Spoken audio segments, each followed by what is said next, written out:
You asked me how I started to study new religious movements in France. I applied for a grant from the Canadian federal government. It's called the Social Science and the Humanities Research and Council. And I received a 3-year grant to study the public management of religious minorities in France. So I first came here in the summer of 2001, and I'd heard about the Gaillard report, and I thought my first step was to contact the groups on the list and to go visit them and find out if the Gaillard report, if the list of 172 sects had influenced, their movements. But I only managed in actually visiting about 20 of them, 14 in detail, and I was really fascinated and surprised by the negative impact of the media and public opinion on the the members in the movement. Some of the members had lost their jobs or been demoted or denied employment, and I met quite a few people who had trouble in divorce court because the judge would give the children to the partner who was not in a sect. And some of them were even denied visiting rights with their children. I got the impression that these government bureaucrats were just paid to,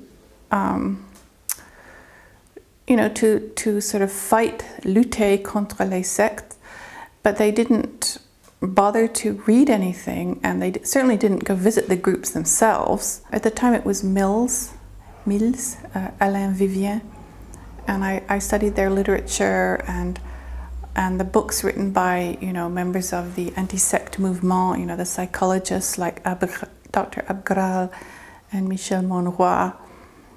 And I was really surprised how little information they had and how they neglected to do even the most basic research.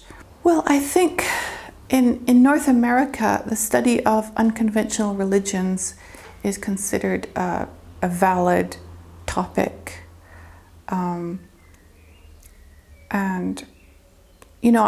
There are many graduate students and professors who teach or take courses on Nouvelle Religion. One thing I find strange in France is there's so little academic study of these groups, and I think it comes from the fact that they're seen as criminal groups, rather like the mafia. So you can't send in your graduate students to study Mandarin because it would be like saying you have to join the biker gang and your life is in danger, and also just to be associated with these groups is a kind of social stigma. So the fact, for example, I found the fact that I interviewed Raelians, when I would be interviewed by the media after my book came out on the Raelians, people would say, you actually, visited the Raelians and talked to them, and, you must be, a very unrespectable lady, you must be a sleazy character. In 2006, when I came back, I stayed for a whole month in France. And that's actually when I met Arnaud Moussi in 2006. I first heard about it when I read news reports about this tiny little group that was planning a mass suicide and so on, and where some people had killed themselves and it was the leader's fault and he was going to jail. And I was really intrigued because I thought I must go visit this group. There's something going on here which doesn't make sense. I phoned up Arnaud Moussi and I talked to him and his brother Olivier, and they said, come out and talk to us. He did have the, prophetic vision, and they did have this idea of living in a commune and also, changing partners and all this sort of thing, which you find in communes. But the facts I heard about the suicide, it seemed really unfair to blame, the leaders or assume it was a result of manipulation mentale. I mean, in any religion you'll find the odd suicide, and you don't arrest the Pope, you know, if a Catholic commits suicide. It was the first application of the Abu Pikar law, and in the court process, they simply didn't look at the facts and the real history of the group. And it seems to me that Arno Musi was framed and as an example, and the group was treated like a clone of the Solar Temple. And they had all the usual stereotypes about lay sects, you know, in the court. This was a very interesting case of the media kind of colluding with the, you know, with Mivilude, with Adfi, and, you know, having a test case. The Gaillard report was naming the sects, you know, having a list of sects. And the sect itself was the problem, the group, you know, the organizations, these type of unhealthy organizations. And then in the resistance movement that came out of CAP, the people in the groups decided that they would appeal as independent citizens and downplay their affiliations with the groups. So the idea is we have religious freedom here. You know, why should I be discriminated against because of my choice of philosophy and so on. So then Mivilude responded by talking about dérive sectaire, which is not the same as a sect. So it became more vague. Sects inevitably result in criminal actions and antisocial behavior. So it was very, very vague, but they didn't have to actually name the groups. The assumption was that if we don't get rid of the sects, we're going to have, you know, more and more crimes in our society. So we have to sort of design a law that will target these particular type of crimes that come out of, you know, sects. Well, I talked to Nathalie Luca. In fact, I published part of our interview in an article that came out in Nova Religio, American journal. And what she said, of course, is that she was volunteering her expertise to Mivilude. And she found as time went on, especially when, you know, Langlais was replaced by Roulet, that they were not open to hearing her opinion. They just wanted her there, you know, because it looked good. And so she felt that it's really important for sociologists to have some input into public policy. So that's the reason she resigned, because she could have no impact on, you know, the meetings. And I gave a talk at the EHESS in Paris, and to some graduate students. They were very, very intelligent, you know, bright students, and some of them were doing interesting research on Muslim communities or on the Jehovah's Witness.